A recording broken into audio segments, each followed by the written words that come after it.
Now let's take a look at creating a header and footer component for our app. So I'm going to remove the Tailwind test div over here, and we'll replace this with our own custom component. So I'm going to go over to components, and I'm going to create a new view component, and I'm going to call this footer navigation. Now, if your IDE didn't have that view component option, then you can just create a new view file and copy and paste the code that I'm about to type in now. So let's go ahead and hit OK, add, and now we have a template, and I'm actually going to just remove the styles because I'm not going to need those. But what we can do for now is just make sure that this returns a footer HTML element. Now I actually want to import this into app. So I'm going to go over to my app, and I'm going to make use of that here. So let's add that in, and you'll notice that my IDE has made sure that I've imported that and added that as a component down here. So now I have the footer navigation. I can actually start typing in here, and my changes should appear in the browser. So let's create a simple copyright.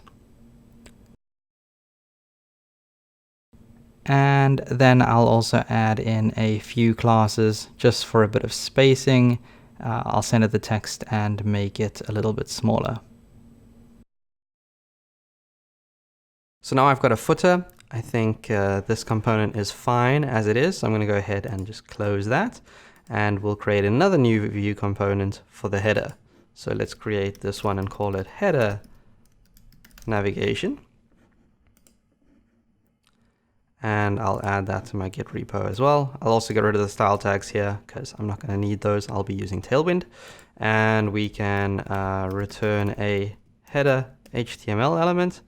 And inside of that, we'll probably put these links. So let's go ahead and just add those in and import the header here. So let's make use of that, and you'll notice that that has also been imported and added down here. Now I can create a logo for my navigation. So let's go ahead and just create a span tag over here for the logo. And I think I'm actually going to break this down a line. So we'll give that an ID of site logo. And then I'm just going to use a little bit of string as a logo, and we'll make that stand out by adding a font bold and a text XL class. And now we'll take the menu and just wrap that in its own div as well, so that it's underneath. Now we can start styling our header. So I'm going to add in a class here of border B, just to have a border on the bottom.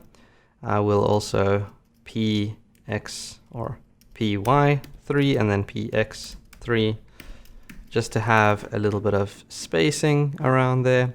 Now I want to make this menu open and close from the side of our app. So before I can do that, I actually need to make a button that I can click on to open and close that menu.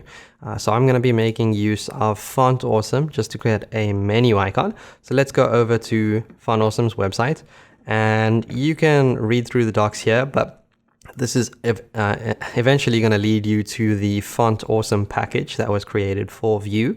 So if we scroll down here, we can take a look at the instructions on how to use it. So under installation, we need to just make sure that we add these to our project. So I'm going to copy and paste this name, and I'm going to use yarn to add these to my project. So let's yarn add. So I'm going to be using the -d flag to add these dependencies for development. And then I'm going to have to repeat the process for all 3 dependencies.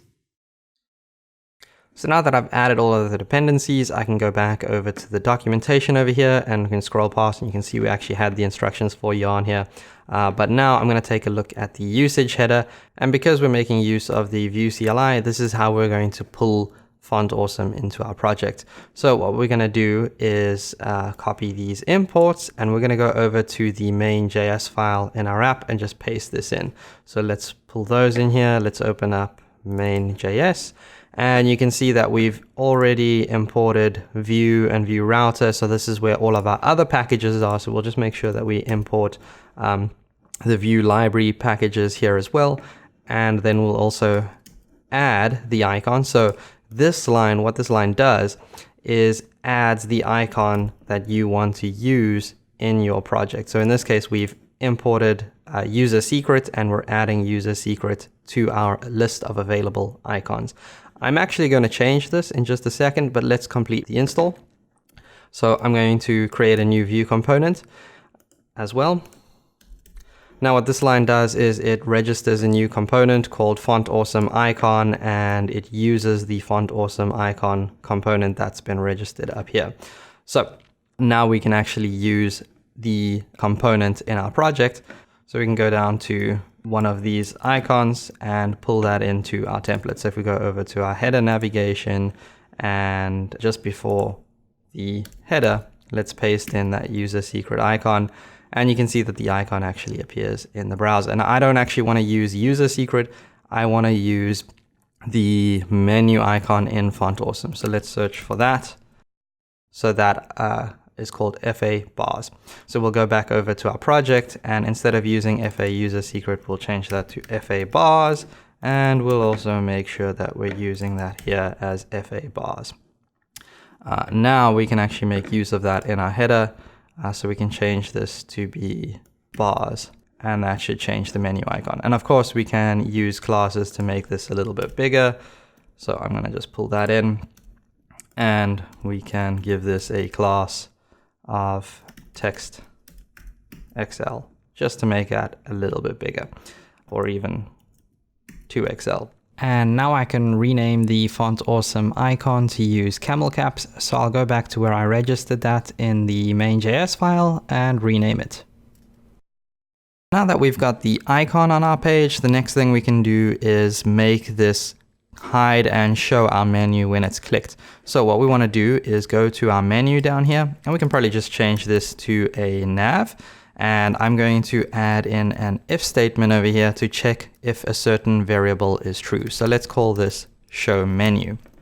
Now I can actually go down to the scripts, and we can add in some data for that. So let's create a object that just returns show menu, and we'll set that equal to false by default. So that way our menu doesn't always show. But if this is ever set to true, then our menu will appear. So what we're going to do now is make a method that is called when the icon is clicked. So let's add in that method over here. So click, and we will call this toggle show menu. And now we just need to add that as a method down here. So let's chain that on. And this will change this dot show menu to either true when clicked, but then we also wanted to change it to false when it's clicked again. So because we want the value to toggle, we can actually just set this to not this dot show menu. And that will always set this to the opposite of what the current value is. So if it's false, it's going to become true, and if it's true, it's going to become false. So let's save this now, and we can test this out in the browser by just clicking on the button. And now we have a menu that's showing, and then we have a menu that's hidden. So it does seem like this is working quite well. And before we end off this video, I just want to say thank you for watching. Pause the video now. There's a bunch of things that I'd like you to do, so read the text on screen. I'd like you to join the channel, buy the merch, subscribe, and I'll see you guys in the next video.